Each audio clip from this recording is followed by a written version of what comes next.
Hola muchachos. Let me just take a moment and introduce you a little bit to these EduCreations videos that we will be using throughout the year. So this app allows me to give sort of pre-lesson instruction for topics that we'll be covering the next day in class. Mainly we'll be doing this for grammar, and what you do is that you watch these short videos the night before, and it's kind of an introduction, and they will stay up on Moodle so that you can go back and review them, revisit them throughout the unit and even for the semester exams. So let's get started. The first EduCreations video we're going to do is for greetings and saying goodbye. Now, not only for greetings and saying goodbye, but in general, in the Spanish language, one of the most important things to know is that we speak in Spanish informally and formally. Now, we do this also in English. For example, the way you would greet, say, Dean Davis or President Hudson would not be the same way you would greet your friend in front of your locker. However, there's more of a mannerism difference. There's a way in which you stand and which you speak. However, in Spanish, the actual words that you use are either informal or formal. Let me give you some examples. The word you in Spanish to refer to somebody, so I'm talking to you, for example, would be informally tú. The word you, if I said you to somebody who I speak to formally, would be usted. So even the words that you choose are different. Informal relationships, or sometimes they're called familiar relationships, would be those that include friends, family members. You don't necessarily have to know them. It can be a stranger, but it would probably be somebody of your same age or younger. On the contrary, formal relationships would be someone older, a stranger that you just met, somebody that you have just encountered, a person of respect or a higher position. So for example, I could have a boss who's maybe a year or two older than I am, but if they are my boss, that is a position above me, I would speak to them formally. Yes?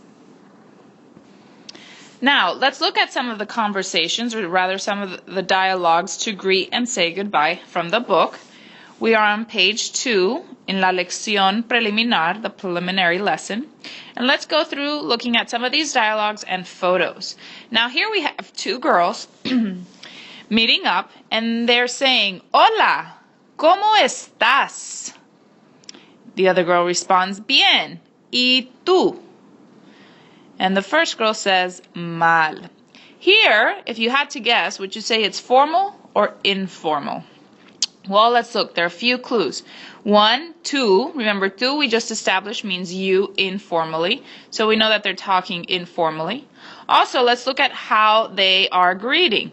In Spanish-speaking countries, it is very normal for everyday interactions to give a kiss on the cheek when you greet someone. This can be between girls, between guys and girls, though it rarely happens between guys. Between guys more, there's a handshake or a pat on the back. But this dialogue is informal. Let's look at the next one. Juan says, Hola Miguel, ¿qué tal? And Miguel answers, Hola, ¿qué pasa? Now both ¿qué tal and ¿qué pasa are ways of saying what's up, what's happening. So by that, you would know that this is an informal conversation. And also they're grabbing hands, or rather like a handshake, pat on the back. It's an informal dialogue. Here we have Juan saying, Hasta luego, Ana.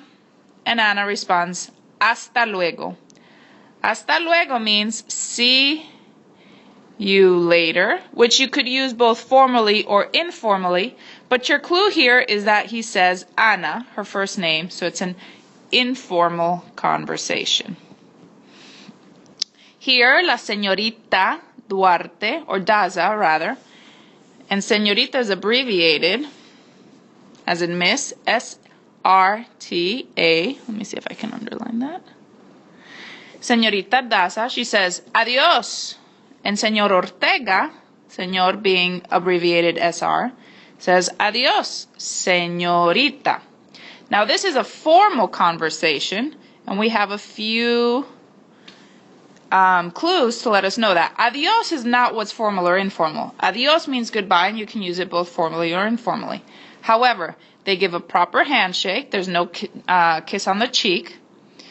And he refers back to her as señorita. So he's saying, goodbye, miss. That is very formal. If he had said her first name, it would be more informal. Let's look at some more greetings that you would use throughout the day. Here, Señor Martínez says, buenos días, señora. So I know this is a formal conversation. ¿Cómo está usted? Again, usted, formal. Señora Ramos responds, regular. ¿Y usted? And Señor Martínez, más o menos. Buenos días would be used in the morning up until noon because it means good morning.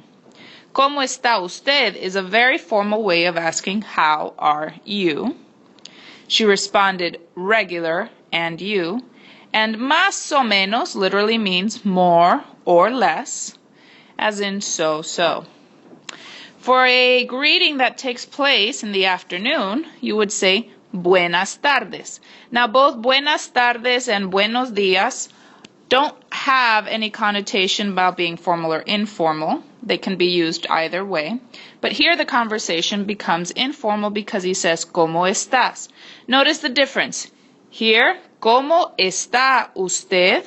Very formal. ¿Cómo estás? Informal. And Esteban responds, muy bien, very well. Next we have Señora Acevedo and Diana. They have a interaction at 8. So at 8, it's at night. So what you say is buenas noches. Again, buenas noches means good evening. You can say it at the beginning of a dialogue to say good evening, or at the end to say good night, as in goodbye. It's both formal or informal.